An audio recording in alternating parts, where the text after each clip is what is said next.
Друзья, хочу поделиться мыслью, насколько нам важно убрать завышенное ожидание от чего бы то ни было, снять значимость.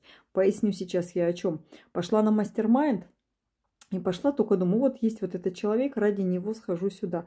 По факту человека не было, но я из-за него дошла и познакомилась с несколькими потрясающими людьми. Мы надумали, нагенерили определенные идеи.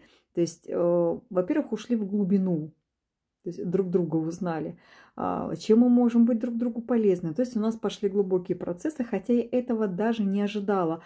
А от человека, которого я очень как бы ждала, из-за которого пришла, мы просто поздоровались, она пришла под конец мероприятия.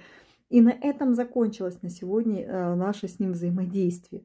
То есть важно снимать. Мы не знаем, откуда нам что прилетит, что для чего нам дано. То есть мы просто открыты пространству, значит так надо. И берем по максимуму вот из ситуации. Обнимаю всех.